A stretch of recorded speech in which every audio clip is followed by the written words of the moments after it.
I need you to understand something before I tell you this. I'm not a paranoid person. I'm not someone who jumps at shadows. I spent 6 years working state psychiatric facilities, the kind with peeling paint and screaming that never stops and funding that dried up before I was born. I've been bitten, kicked, had a chair thrown at my head by a man who thought I was his dead brother. None of that scared me. Not really. What scares me is what's rational. What scares me is something that makes perfect sense once you understand it, and you realize that understanding it doesn't help you at all. Let me start at the beginning. 3 months ago, I was working at Greystone, a state-run facility in New Jersey. Underpaid, understaffed, the usual. I just finished a double shift. 16 hours. My back hurt. My eyes burned. I was sitting in the break room eating a granola bar that tasted like cardboard when my supervisor, Linda, walked in and told me I had a phone call. Not a cell phone call. A landline call. To the facility's front desk. Someone had called the actual building looking for me specifically. That was strange enough to get my attention. The voice on the other end was calm, professional, female. She said she was calling from the Department of Health and Human Services. She said my name, my full name, Michael David Caruso, and asked if I'd be interested in a federal supervisory position at a private psychiatric facility. I almost laughed. Federal positions don't come through cold calls. But she had my employee ID number. She had my certification dates. She knew I'd renewed my crisis intervention training 2 weeks ago. She knew things that weren't public. The salary is 4 times your current compensation, she said. Full benefits. Federal pension. The facility is in upstate New York. Room and board are provided if you choose to live on site. 4 times my salary. I was making $42,000 a year. I said yes before she finished the sentence. The paperwork arrived by courier the next morning. Not email. Not FedEx. A man in a dark suit handed me a manila envelope and waited while I signed. The contract was dense, 40 pages of legalese, but the key details were clear. I would serve as patient supervisor at the Hargrove Center for Behavioral Health. My role was federally mandated. The facility received certain government allowances in exchange for submitting to an independent supervisory audit. I was that audit. I didn't think much about why a private facility would need a federally mandated supervisor. I was too busy thinking about $168,000 a year. The drive to Hargrove took 4 hours. Upstate New York in early autumn, the leaves just starting to turn, the sky that particular shade of gray that makes everything look like a photograph. The GPS took me off the highway, then off the county road, then onto a private road that wound through dense forest for 6 miles before the trees opened up and I saw it. The Hargrove Center looked like a hotel. Not a hospital. Not an institution. A hotel. A luxury hotel. The kind you see in travel magazines, all glass and stone and manicured grounds, with a circular driveway and a fountain in the center that actually worked. The building was 3 stories of clean modern architecture, surrounded by gardens that looked like they were maintained by a team of 20. There were walking paths. Benches. A goddamn koi pond. I parked my 12-year-old Honda Civic next to a row of vehicles that included 2 BMWs, a Tesla, and something European I couldn't identify. I sat in my car for a full minute, engine off, staring at the building. Something felt wrong. Not wrong like danger. Wrong like a word on the tip of your tongue. Wrong like a dream where everything is normal but the light is coming from the wrong direction. I couldn't name it. I just felt it, a low hum of unease that settled in my chest and stayed there. I ignored it. I got out of the car. The front entrance had automatic glass doors that whispered open as I approached. The lobby was enormous, vaulted ceilings, polished marble floors, a reception desk that looked like it belonged in a five-star resort. There were fresh flowers everywhere. Orchids. The air smelled like eucalyptus and something else, something clean and expensive. A woman at the reception desk smiled at me. Perfect teeth. Perfect hair. Perfect posture. You must be Michael, she said. We've been expecting you. Warren will be down in just a moment to show you around. Warren? Warren Bishop. He's been our patient supervisor for the last 11 years. He's retiring today, actually. You're his replacement. I waited in the lobby, trying not to look as out of place as I felt. Everything was too clean. Too quiet. In every psychiatric facility I'd ever worked, there was noise, constant, unavoidable noise. Voices. Alarms. The squeak of shoes on linoleum. Television sets left on too loud. Here, there was nothing. Just the soft hum of climate control and the distant sound of classical music playing from somewhere I couldn't identify. Then Warren appeared. He came down a wide staircase at the far end of the lobby, a tall man, maybe 60, with silver hair and a warm smile and the kind of easy confidence that comes from years of being in charge. He wore slacks and a button-down shirt, no lab coat, no lanyard. Just a small ID badge clipped to his breast pocket. Michael. He extended his hand. His grip was firm. Warren Bishop. God, am I glad to see you? 11 years in this place and I'm finally getting out. He laughed. It was a good laugh, genuine, infectious. I liked him immediately. Come on, he said. Let me show you around before I turn in my keys. You're going to love it here. Everyone does. The tour started on the ground floor. Warren walked me through the common areas, a lounge with leather furniture and bookshelves that reached the ceiling, a recreation room with a pool table and a grand piano, a dining hall with actual tablecloths and centerpieces. Every room was immaculate. Every surface gleamed. How many patients? I asked. 23, Warren said. 23 of the most well-behaved, cooperative patients you'll ever meet. What are their diagnoses? Warren waved his hand vaguely. Various. You'll get the files. But honestly, Michael, you wouldn't know anything was wrong with most of them. They're lovely people. Charming. Intelligent. Most of them have been here for years. They know the routine. That nagging feeling in my chest tightened. In 6 years of psychiatric work, I had never, not once, heard a supervisor describe patients as charming and lovely. Difficult, yes. Improving, sometimes. Stable, if you were lucky. But lovely? We turned a corner and nearly walked into a man coming the other direction. He was maybe 40, broad-shouldered, wearing a cashmere sweater and pressed khakis. He looked like he'd just stepped out of a catalog. Warren. There you are. The man's face lit up. And this must be the new guy. Michael, right?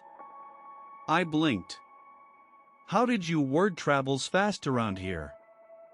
He extended his hand. Dominic. Welcome to paradise. His handshake was perfect. His smile was perfect. His eye contact was steady and warm and exactly the right duration. Everything about him was calibrated for maximum likability. Dominic is one of our longest tenured residents, Warren said. How long has it been now, Dom? 8 years, 4 months, and 11 days, Dominic said, without hesitation. Then he grinned. But who's counting? Warren laughed. Dominic laughed. I laughed too, because it seemed like the thing to do. But the sound that came out of my mouth was thin and uncertain, and I saw something flicker behind Dominic's eyes just for a moment, just a flash like a predator noting weakness. Then it was gone, and he was all warmth again. You're going to fit right in, Michael, Dominic said. He clapped me on the shoulder. His hand was heavy. We take care of our people here. Warren continued the tour. Second floor, patient rooms. Each one was more like a suite, with a private bathroom, a sitting area, and windows that overlooked the gardens. Some doors were open, and I caught glimpses of personal touches, framed artwork, bookshelves, a chess set mid-game. They're allowed personal belongings? I asked. Of course, Warren said. Within reason. No sharps, obviously. But books, art, music, we encourage it. Happy patients are cooperative patients. We passed a woman in the hallway. She was perhaps 50, elegant, with silver-streaked auburn hair pulled back in a loose bun. She wore a cream-colored blouse and tailored pants. A string of pearls hung around her neck. Warren, darling, she said. Is this really your last day? I don't know what we'll do without you. You'll be in excellent hands, Warren said, gesturing to me. Claire, meet Michael. Michael, this is Claire Ashworth, our resident artist. Claire took my hand, not a handshake, more like the way royalty greets someone. She held my fingers lightly and looked at me with an expression of such genuine warmth that I felt something inside me soften. How wonderful, she said. Fresh blood. She must have seen something change in my face, because she laughed, a delicate, musical sound. I mean new energy, of course. This place can get so stale. It'll be lovely to have someone new to talk to. Claire paints, Warren offered. She's remarkably talented. We've sold some of her work at charity auctions. Oh, stop, Claire said, waving her hand dismissively. But she was pleased. You could see it in the way she stood a little straighter, the way her chin lifted just slightly. I dabble. She turned to Warren. You'll stop by before you leave? I have something for you. A going-away gift. Wouldn't miss it, Warren said. We moved on. Behind us, I heard Claire humming. The melody was familiar, something classical, something I should have recognized but couldn't quite place. It drifted down the hallway after us like smoke. The third floor was administrative offices, a conference room, the director's suite. Warren introduced me to a few staff members, but I was having trouble concentrating. The wrongness I'd felt in the parking lot had grown. It was everywhere now, in the too perfect lighting, in the too pleasant smiles, in the absence of anything that felt like a real psychiatric facility. Where were the nurses' stations? Where were the medication carts? Where were the locked wards, the observation rooms, the seclusion areas? I'd worked in places where the air tasted like industrial cleaner and the walls were painted that specific shade of institutional green that seems designed to make you depressed. This place had crown molding. Warren, I said carefully, what level of care are these patients receiving? Are they on medication? Do they have treatment plans? Warren stopped walking. He turned to me, and for the first time, his smile faltered, just a fraction, just a tightening around the eyes that was there and gone so fast I almost missed it. Everything is in the files, he said. The director will go over all of that with you. Today is just the tour. He started walking again, and his smile was back, and the moment was over. But I'd seen it. That flicker. That fraction of a second where Warren Bishop's carefully maintained warmth had cracked, and something else had looked out at me from behind his eyes. Something tired. Something afraid. Lunch was served at noon in the dining hall. I sat with Warren at a table near the windows while staff in actual chef's coats brought out the food. I'm not exaggerating when I say it was the best meal I'd ever eaten. Seared duck breast with a cherry reduction. Roasted vegetables that tasted like they'd been grown that morning. A dessert that involved chocolate and raspberries and some kind of mousse that I wanted to cry over. The patients ate at the other tables, and the scene looked like a dinner party at a country estate.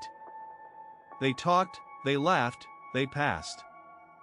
Bread rolls and complimented the wine, yes, wine, actual wine, served in crystal glasses. 23 patients in a mental health facility, drinking wine at lunch. Is the wine standard? I asked. It's part of the program, Warren said, and this time he didn't elaborate. Dominic appeared at our table with a fresh glass of something red. He pulled out a chair without asking and sat down. So, Michael. What's your story? Wife? Kids? Existential dread? No, and, occasionally, I said. Dominic threw his head back and laughed. Honest. I love it. Warren, you found us an honest one. That's a first. What do you mean, a first? I asked.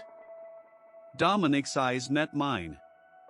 They were dark brown, almost black, and there was an intelligence behind them that was, I don't know how to describe it. Dense.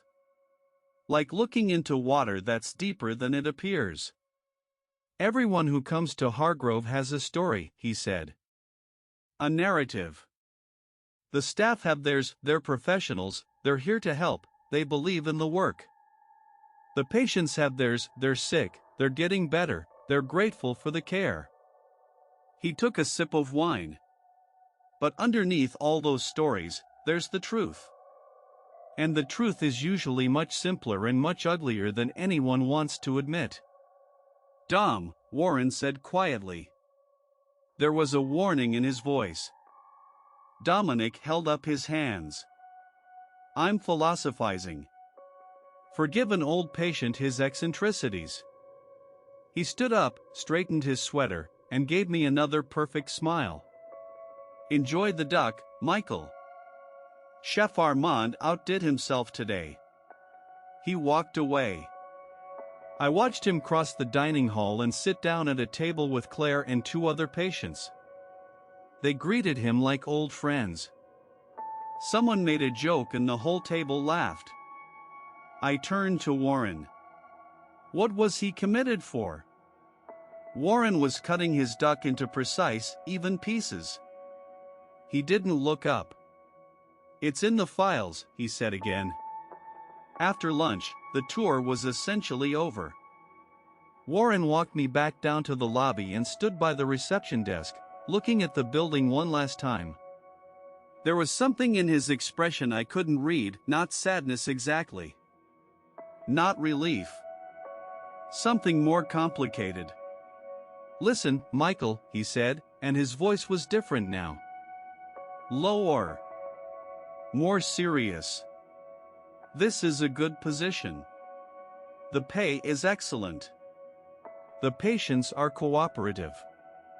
But I want to give you one piece of advice. Okay. Don't ask questions that don't have answers in the files. If something isn't documented, there's a reason.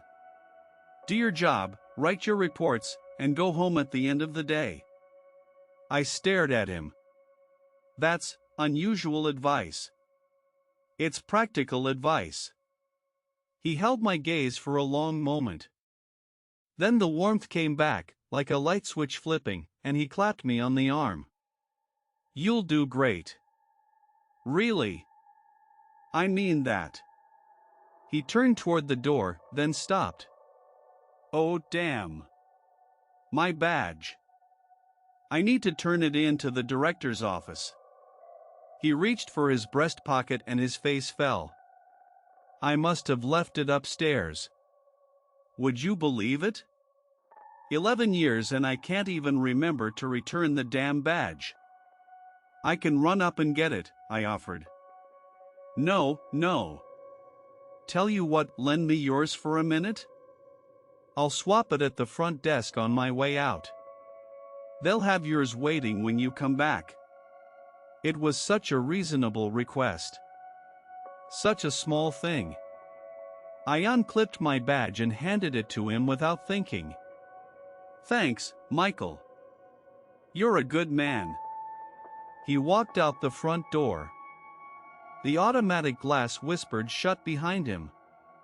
I watched through the windows as he crossed the circular driveway, his silver hair catching the autumn light, his stride easy and confident. Then he was gone. I stood in the lobby for a moment, feeling that low hum of unease vibrate through me like a plucked string. Something was wrong. Something had been wrong all day and I needed a bathroom.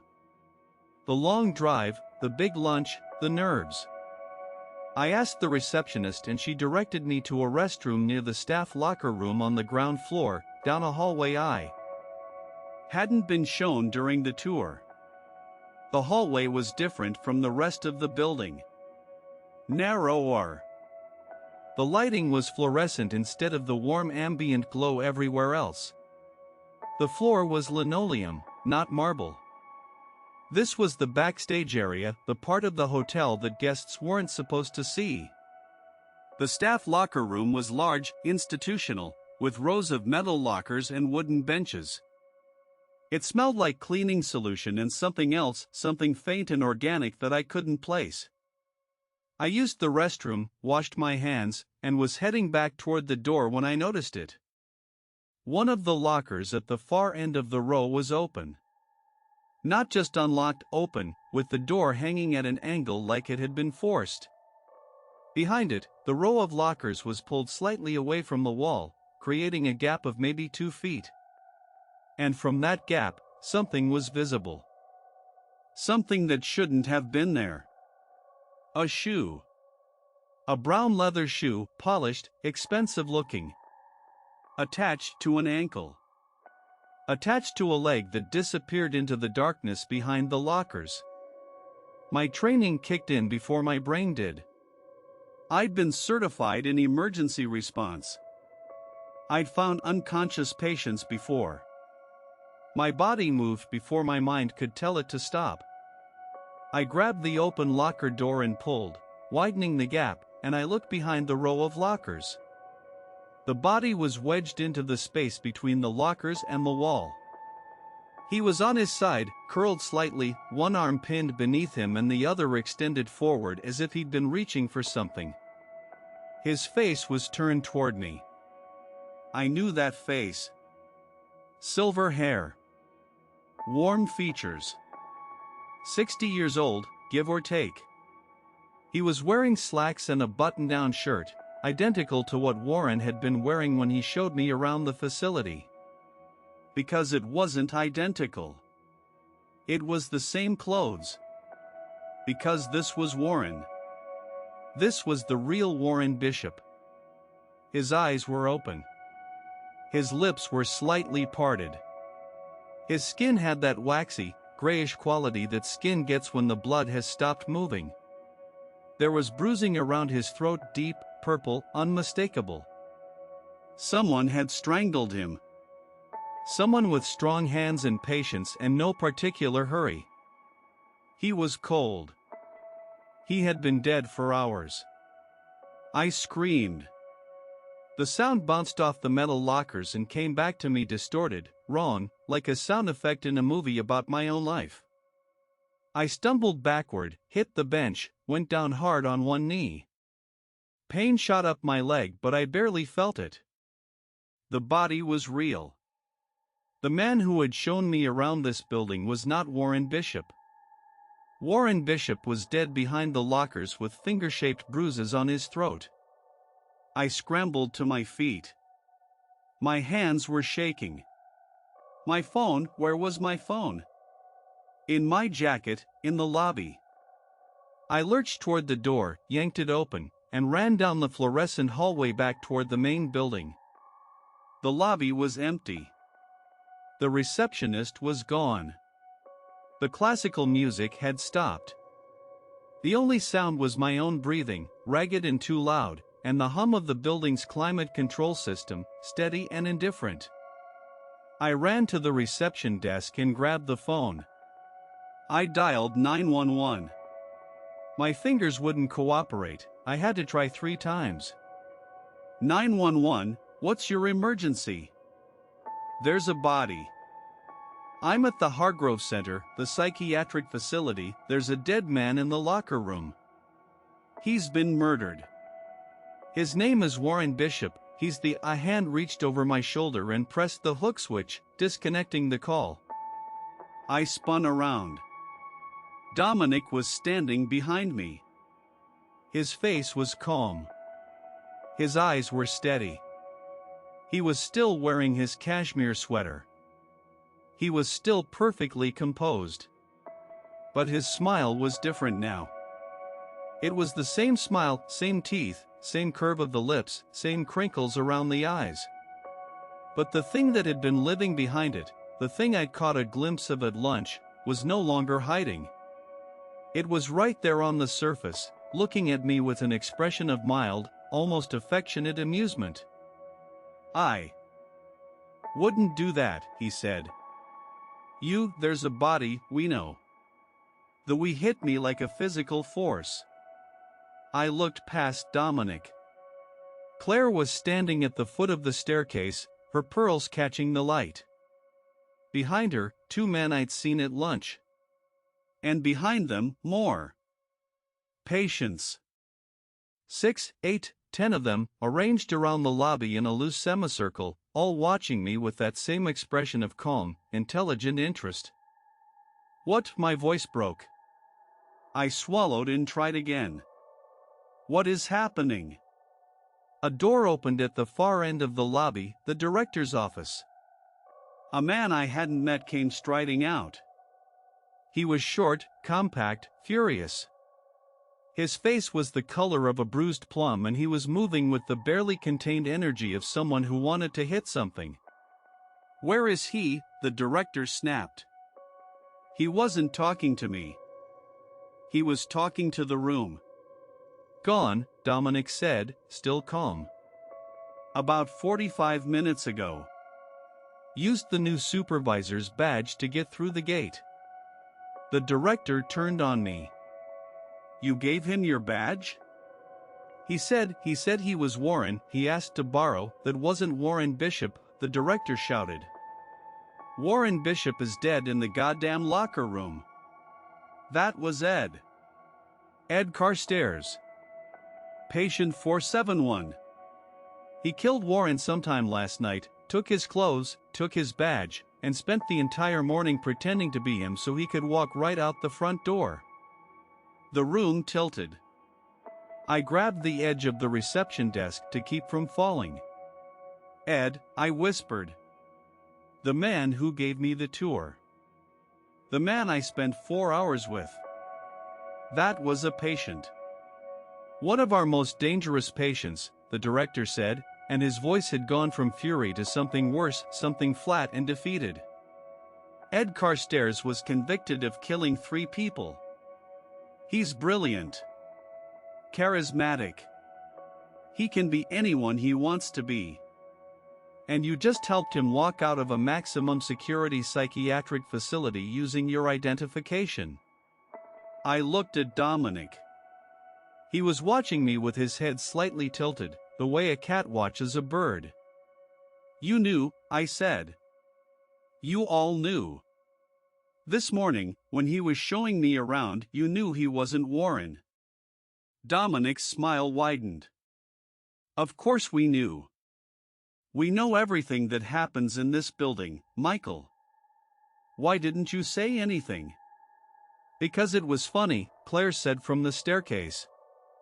Her voice was gentle, musical, exactly the way it had been when she called me fresh blood. Oh, don't look at me like that. We don't get much entertainment around here. Watching Ed perform was riveting.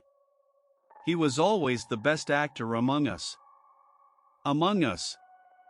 The phrase detonated in my mind like a grenade. I stared at Claire, at her pearls, her elegant posture, her warm smile, and I saw it. I finally saw what had been wrong all day, the thing I couldn't name, the hum of unease that had been vibrating in my chest since I pulled into the parking lot. These people weren't patients. Not the way I understood the word. Not the way I'd been trained to understand it. There were no symptoms here because there was no illness. The perfection wasn't uncanny because these people were hiding their conditions. The perfection was uncanny because these people were exactly what they appeared to be, intelligent, confident, socially skilled individuals with complete control over themselves and their environment. They weren't insane. They had never been insane. The director had collapsed into a chair by the reception desk, his head in his hands. The patients, the residents, whatever they were, had drifted back to their routines, the excitement apparently over. Dominic lingered, studying me with those dark, deep-water eyes. "You look confused," he said. "Sit down. Let me tell you how things actually work here." I didn't sit. I couldn't sit. My legs were locked, my back was against the reception desk, and my hands were gripping the marble edge hard enough to make my knuckles white. But I listened. I didn't have a choice. Every person in this building was convicted of murder, Dominic said. He said it the way you'd say every person in this building has a college degree. Matter of fact. Almost bored. Most of us, multiple counts. We are not mentally ill. We are not confused or delusional or suffering from any condition that impairs our judgment. We knew exactly what we were doing when we did it, and we would do it again under the same circumstances. He paused to let that sink in.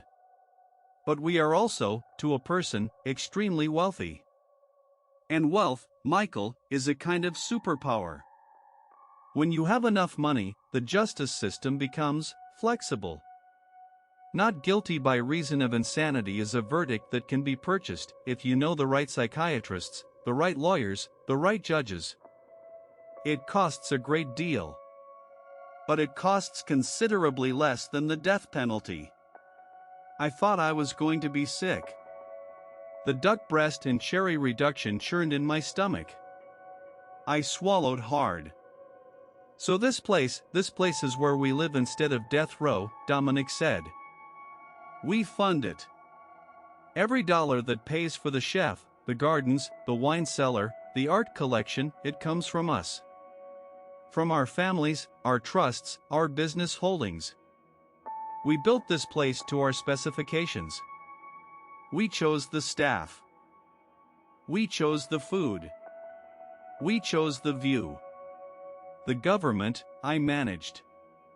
The federal oversight is you. Dominic's smile was almost kind. The arrangement requires a federally mandated supervisor. Someone from outside. Someone who can file reports and check boxes and make the whole thing look legitimate. That's the price of the arrangement. We accept the supervisor, and in return, we get to live here instead of in a cell waiting for a needle in our arm. 11 years, I said. Warren was here for 11 years. Warren understood his role, Dominic said. He wrote his reports. He checked his boxes. He didn't ask questions. He went home at night and he cashed his checks and he lived a very comfortable life on a salary that we, indirectly, paid for. And then Ed killed him. Something shifted in Dominic's expression. Not shame, nothing close to shame. More like mild disapproval. A chess player noting a move he wouldn't have made. Ed got bored, Dominic said. Ed was always the most theatrical among us. The rest of us have made our peace with this arrangement. Ed never did. He wanted out. And he found a way. Through me, I said. Through you. The lobby was silent. The fountain in the circular driveway gurgled faintly through the glass doors. Somewhere upstairs, someone was playing the piano, Chopin, I think. The notes drifted down through the building like rain. What happens now? I asked. Dominic looked at the director, who was still sitting with his head in his hands, and then back at me. Now the police come. They investigate. They find Warren's body. They look for Ed. They probably won't find him. Ed is very good at disappearing. And then things go back to normal. Normal, I repeated. You come to work. You write your reports. You eat the food, which is excellent, you have to admit. You get to know us. And you do your job. My job, I said, and the word tasted like ash. My job supervising a building full of killers, Dominic finished. He didn't flinch from the word. He offered it to me like a gift, like he was doing me the courtesy of not pretending. Yes. That's your job. That's what you signed up for, Michael, whether you knew it or not. And the salary is very generous, and the alternative is what? Back to Greystone? Back to $42,000 a year and granola bars in the break room? I heard footsteps behind me. I turned. Claire had come back down the staircase. She was carrying a canvas, one of her paintings. She held it up for me to see. It was a portrait. A man sitting in a chair, looking out a window. The brushwork was extraordinary, confident, precise, alive with color and light. The man in the painting looked peaceful. Content. At home. I painted this for Warren, she said softly. As a going away present. I suppose he won't be needing it now. She studied the painting for a moment, then looked at me. Would you like it, Michael? For your office? I stared at her. This woman who had murdered someone, maybe multiple people, I didn't know, I didn't want to know, was offering me a painting she'd made for the man whose body was cooling in the locker room 30 feet away. And she was doing it with the same gentle warmth she'd shown me all day. The same musical voice. The same pearl necklace catching the light. Who did you kill? I heard myself ask. Claire didn't blink. She didn't flinch. She tilted her head the same way Dominic had earlier, that cat watching a bird gesture that I now understood was something else entirely. It was a predator assessing whether something was worth the effort. My husband, she said. And his mistress. And his mistress's husband, although that last one was more practical than personal. He was a witness. She said it the way you'd describe the plot of a movie you'd seen years ago. Distant. Academic. Mildly interesting. The painting is quite good, she added. I think it would brighten up your office. I don't remember what I said. I don't remember how the conversation ended. The next thing I remember clearly is sitting in the director's office while 2 state police officers took my statement. The director, his name was Hale, Dr. Martin Hale, sat behind his desk and said nothing while I talked. His face had gone from purple to gray. He looked like a man watching his career disintegrate in real time. The police were professional but confused. They kept asking the same questions in different ways, as if the answers might change. A patient impersonated a staff member? For an entire day? And nobody noticed? I didn't tell them that everybody noticed. I didn't tell them that the other patients had watched it happen like dinner theater. I didn't tell them about Dominic's smile or Claire's painting or the wine at lunch. Some truths are too strange to survive a police report. They found Warren Bishop's real badge in his locker, the one he would have been wearing that morning before Ed killed him and took his place. They found Ed's room cleaned out, every personal item removed, as if he'd been planning this for months. Which, of course, he had. They didn't find Ed. The police left at 7 in the evening. The sun was setting and the autumn light was coming through the lobby windows at a low angle, turning everything gold. It was beautiful. Everything about this place was beautiful. I sat in the lobby alone. The receptionist had gone home. The director had retreated to his office and locked the door. The building was quiet, that perfect, expensive, terrifying quiet. Then I heard footsteps on the stairs. Dominic came down and sat in the chair across from me. He'd changed into a different sweater, charcoal gray this time, and he was holding a glass of something amber. Scotch, probably. Good scotch. Still here, he said. Where would I go? Home. It's been a long first day. I laughed. The sound was ugly, raw and jagged and nothing like the polished laughter I'd been hearing all day. Dominic waited for it to stop. Can I tell you something, Michael? Can I stop you? He smiled at that. A real smile, or what passed for one with Dominic. Warren was a good man. I mean that sincerely. He was decent and professional and he treated us with respect, and we treated him the same way. What Ed did, none of us sanctioned that. None of us helped. But none of you stopped it. The smile faded. No. None of us stopped it. But then, stopping things has never been our strong suit. We're much better at starting them. He took a sip of his scotch. The ice clinked against the glass. It was such a normal sound, such a human, domestic, ordinary sound, that it made something crack inside my chest. You're going to go home tonight, Dominic said. And you're going to lie in bed and stare at the ceiling and ask yourself if you can do this. If you can come back here on Monday and sit in that office and look at us and know what we are and still do this job. And I whispered, and you'll come back. Because the money is good and the food is excellent and you'll tell yourself that Warren survived 11 years so you can survive too. And you'll be right. You can survive here, Michael. The question isn't whether you can survive. What's the question? Dominic finished his scotch. He set the glass down on the side table with a soft click.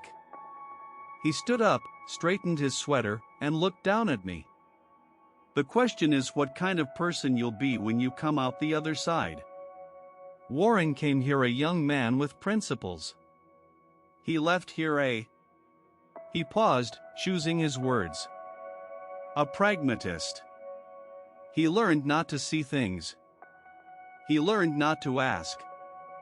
He learned to smile and nod and sign his name on documents he knew were fiction.